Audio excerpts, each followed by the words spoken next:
with another very small but an effective poem written by Robert Frost. And the poem is Stopping by Woods on a Snowy Evening. So, Stopping by the Woods was written by Robert Frost. It is a very simple and inspiring poem indeed. So, before we start learning the poem, let us have a very small introduction about the author. So, about the author. So, Robert Frost is officially known as Robert Lee Frost. He was born on March 26, 1874. So, he is an American poet and he's a poet with numerous Pulitzer Prizes, the most number of Pulitzer Prizes. So, he has won 4 Pulitzer Prizes for poetry. So, what is a Pulitzer Prize? It is an annual prize awarded by the Columbia University, New York. So, he has won it for 4 years in 1924, 1931, 1937, and 1943. So, 4 times he has won this award, and he still now stays as one of the authors with the most number of Pulitzer Prizes. So இவரோட style writing style about poetry அப்படின்னு பார்த்தீங்கன்னா he has realistic depictions of rural life. So rural lifeனா not the urban side, city இல்லாம more like at the country side, the village side, nature related எழுதுற style we call it rural. And complex social and philosophical themes. So என்னன்னா simple poems இருந்தாலும் literal meaning வந்து ரொம்ப simple இருந்தாலும் that has so much deeper meaning inside. So when we start analyzing, we can learn a lot of philosophical elements from his poems. His poetry is also well known for its simplicity of language and graceful style.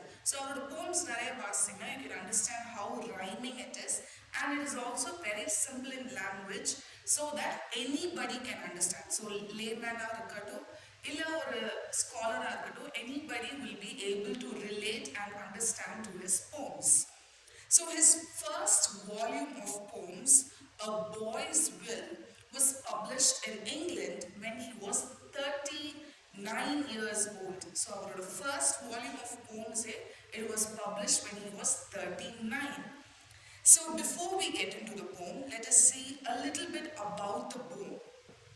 So the poem was published as one among the many poems under the poem collection called New Hampshire, Hampshire, which was published in 1923.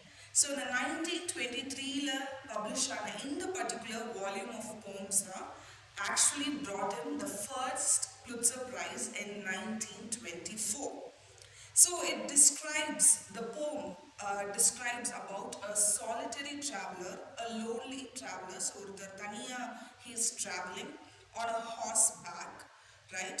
And he is both driven by the business at hand and transfixed by a wintry woodland scene. So அவர் பயணம் பண்ணி போயிட்டு இருக்காரு. போற வழியில he is given 2 different options, whether to continue the journey or to stay back and enjoy a particular piece of natural scenery. So whether to stop his journey or continue his journey. So in the ரெண்டு choice, what is he going to choose அப்படின்றதா இந்த poem. So it deals with a lot of themes including nature, death, journey, depression, and optimism. So it also deals with pessimism, and finally he gives an optimistic approach towards life. So in the poem we can also relate to one of his poems, that is Road Not Taken, which is also a very popular poem, right? So Road Not Taken என்னன்னு பார்த்தீங்கன்னா அதே மாதிரி ஒரு traveler, he will be given 2 different roads. அந்த ரோட்ல ஒரு road வந்து it will be less traveled by people, and the other one most of the people travel பண்ணிருப்பாங்க. So his choice was whether to choose the most traveled, எல்லாரும் பயணம் செஞ்ச அந்த ரோட சூஸ் பண்ணணுமா இல்ல the other road, less traveled road choose பண்ணணுமா அப்படின்றத அந்த இடத்துல choosing point இருக்கும். So அதே கான்செப்ட் தான் இங்கே stopping by the woodsலயும். So whether to stop the journey or proceed with his life. So one of the fun facts about this poem என்ன அப்படின்னு பார்த்தீங்கன்னா, this poem favorite poem of our first Prime Minister Jawaharlal Nehru. So he was very fond of this poem that he decided to inscribe two lines from this poem on his working table. So our Prime Minister, when he was seated on his table, he had these two lines written on his table. So whenever he is feeling devastated or a little stressed, he can look at these lines and the lines apart, he can get motivated and encouraged. So in the two lines I will definitely let you know at the end of the video.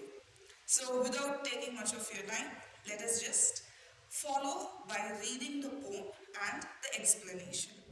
So the first stanza, whose woods these are, I think I know. His house is in the village though. So a traveler, he is traveling, he is stopping by, and beside the there is a woods. Okay. So woods and forest ko enna difference appdin pathina. Forest is much denser, or mari it is not well maintained. Different type of bushes irukum, nariya diversity of animals irukum. Right, so forest is more unpredictable.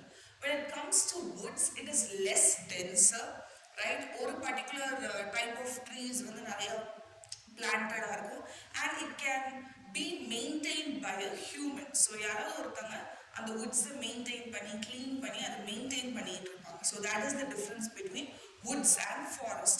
So இவர் வந்து ஒரு woods பார்க்குறாரு. So obviously it belongs to someone, யாருக்கோ சொந்தமான woods. And அவர் நின்று யோசிக்கிறாரு, இந்த வுட்ஸோட person, அதாவது the owner of this woods must be from my village. So இவர் ஒரு வில்லேஜ்ல இருக்காரு, அந்த வில்லேஜ்ல இருக்க ஒரு மனுஷனோட தான் இருக்கணும். பட் அவர் வந்து வில்லேஜ்ல இப்போ he is there, he is not in the woods, he is there resting or doing his own work. He will not see me stopping here. So he's stopping and getting down and the woods கிட்ட இருக்காரு, almost உள்ள போற மாதிரி நிலைமையில இருக்காரு. So அவர் தனக்குள்ளே பேசிக்கிறார், நான் இப்போ உள்ளே போய் அதை வென்ச்சர் பண்ணாலுமே என்ன ஆகாது, the owner will not see me. அவனுக்கு வந்து நான் இங்கே என்ன செய்கிறேன் அப்படின்னு எப்படியும் தெரிய போகிறதில்ல. To wash his woods fill up with snow. So even now நான் போகிறதும் தெரிய போகிறதில்ல, அதே நேரம் it is actually snowing. Right, so western countries we have the habit of snowing during the winter. So அது என்ன ஆகுது, பயங்கரமா ஸ்னோ ஆயிட்டு இருக்கு and the trees are getting snow on it. So இப்போ யாராவது அவங்க மெயின்டைன் பண்றதுக்கு இருந்தாங்கன்னா அவங்க அந்த ஸ்னோ எல்லாம் தட்டி விட்டு க்ளீன் பண்ணி வைப்பாங்க. So since the owner is not here, அது என்ன ஆகுது, the trees எல்லாமே it is getting filled up with snow. And ஃபுல்லா அந்த என்டையர் வுட்ஸே வந்து ஸ்னோவால கவர் அப் ஆனா கூட என்ன ஆக போகுது, அந்த ஓனருக்கு தெரிய போறது இல்லை, because he is not present here. Second stanza, my little horse must think it queer. So queer is weird, right? Why the horse is feeling weird? To stop without a farmhouse near. So he is not alone exactly. So avarkitta oru kutti horse irukku. So அந்த horseல தான் he is traveling. And travel பண்ணும்போது திடீர்னு அந்த horse நிப்பாட்டுறாரு. So now the horse is feeling weird. ஏன் திடீர்னு என்னோட master வந்து இப்படி நடுவுல வந்து எங்கேயுமே ஒரு ஃபார்ம் ஹவுஸ் கூட இல்லை, ஒரு ஷெல்டர் இல்லை, இல்லை வேற மனுஷங்க யாருமே இல்லை, பட் ஏன் அவுட் ஆஃப் நோவேர் எதுக்கு திடீர்னு என்னோட மாஸ்டர் வந்து இங்கே என்னை நிப்பாட்டி வச்சிருக்காங்க அப்படின்னு சொல்லிட்டு the horse might find it weird. Between the woods and frozen lake. So on the woods பக்கத்துல there is also a frozen lake. So orange போயிருக்கு. So அவ்வளோ குளிர்ல இருக்கிறதுனால the lake is all frozen. Lake orange இருக்கு. இது woodsலயுமே பயங்கரமா snow ஆகுது. பக்கத்துல ஃபார்ம் ஹவுஸ் இல்லை, எதுவும் ஈட்ரீஸ் இல்லை, மனுஷங்க இல்லை, யாரையும் பார்க்கறதுக்காக நிற்கல. அப்புறம் ஏன் இப்படி திடீர்னு நடுவில் நிப்பாட்டணும் அப்படின்ட்டு it is feeling weird. The darkest evening of the year. So it is still evening, but என்னன்னா it is dark.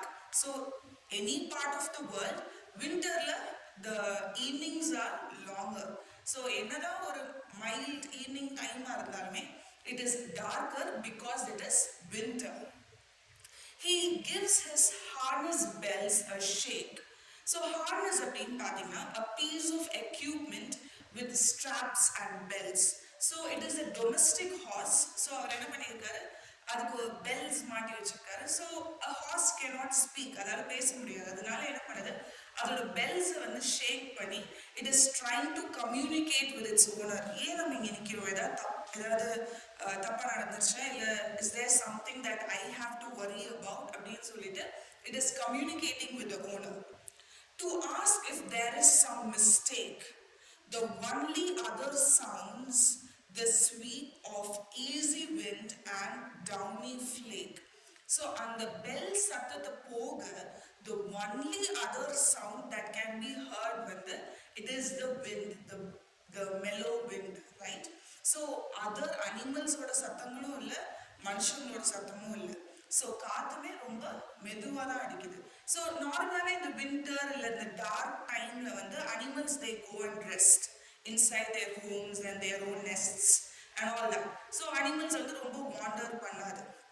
So even பூச்சி சத்தங்கள் கூட அங்கே கேட்கல. The only sound over there is the mild wind there and the ஹார்ஸோட bells. Fourth stanza and the final yet powerful stanza. The woods are lovely, dark and deep.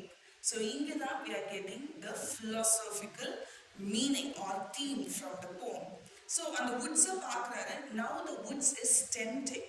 சும்மா நின்னு பார்த்துட்டு இருந்தாரு, இப்போ அந்த woods பார்க்க அது என்ன ஆகுது, it looks lovely, it looks dark and deep. So woods வந்து அப்படியே இன்வைட் பண்ற மாதிரி இருக்கு. சம்திங் ஒரு டெவிலிஷ் இன்விடேஷனாக இருக்கட்டும், இல்லை ஒரு ஏஞ்சலிக் இன்விடேஷனாக இருக்கட்டும், right? Just come inside me and disappear. எனக்குள்ள வந்து அப்படியே தொலைஞ்சு போயிரு அப்படின்ற மாதிரி the woods is inviting him.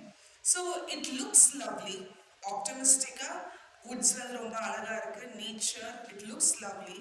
But yet again, it is dark and deep. உள்ள போனோம்னா போய்கிட்டே இருக்கலாம், எங்க போறோம்னு தெரியாது, திரும்பி வருவோமான்னு தெரியாது. So it is very dark and deep. So உள்ள நான் போக ஆரம்பிச்சிட்டேன்னா அவ்வளவுதான், there is no way coming back அப்படின்றதுதான் he is trying to symbolize.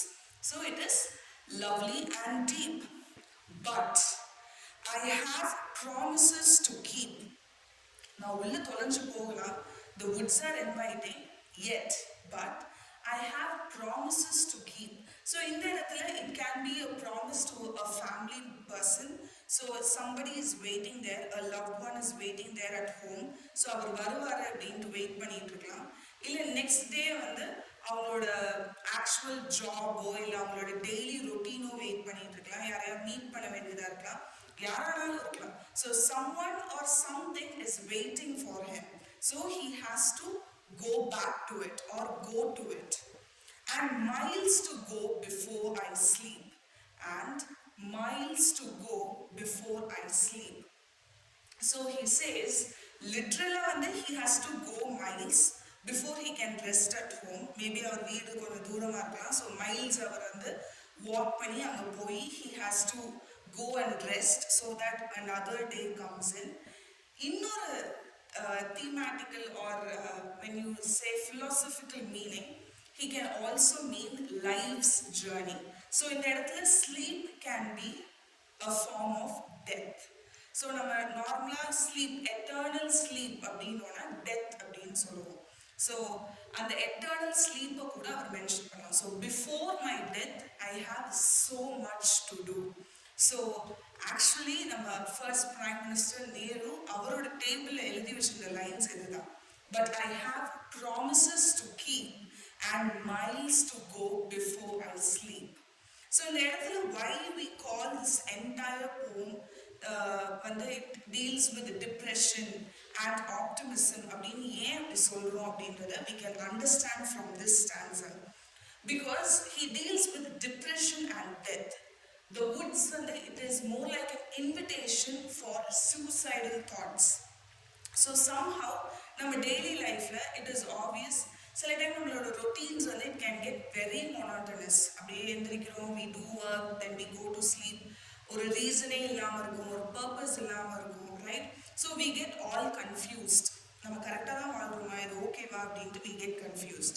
So just like the traveler, so அவரும் daily அந்த ரோட்ல travel பண்ணிட்டே தான் இருக்காரு. So அந்த horse அதை தான் signify பண்ணுது, right? எப்பவுமே நம்ம அந்த ரோட்ல travel பண்ணிட்டு தான் இருக்கோம். திடீர்னு ஏன் நீங்க நடுவில் ஸ்டாப் பண்றீங்க? Why are you stopping by this woods today? அப்படின்றது அந்த horse வந்து கேக்குது. So அதே மாதிரி தான் எல்லா டைமும் we have the routine, we do it every day, and sometimes it is obvious எல்லாரும் each and every one of us நம்ம இந்த ஒரு phase போயிருப்போம். Can we just stop? எல்லாத்தையும் விட்டு அப்படியே ஓடிடலாமா? Not exactly death, but we want to run away from our responsibilities. எனக்கு இது பண்ண பிடிக்கல, இல்லை this is too tiring, எனக்கு ரொம்ப கஷ்டமா இருக்கு, so I want to quit or I want to escape from this. So அதே மாதிரி தான் the traveler's thinking. எனக்கு I don't want this routine. இந்த ரோட்ல போயிட்டு வந்துட்டு I don't want to do it. I just want to quit. நான் அப்படியே இந்த woodsக்குள்ள மறைஞ்சு நான் போயிடுறேன், யாருக்கும் ரெஸ்பான்சிபிளாக இல்லாமல் I just want to disappear அப்படின்னு ஃபீல் பண்ணுறாரு. But yet again, here is where the author brings in the value of purpose. So நம்ம value of life when there is purpose in our life. So நம்ம லைஃப்ல if we have something that is purposeful, so இதுக்காக தான் நான் வாழ்றேன், இதுக்காக தான் நான் இது செய்ய வேண்டியது இருக்கு.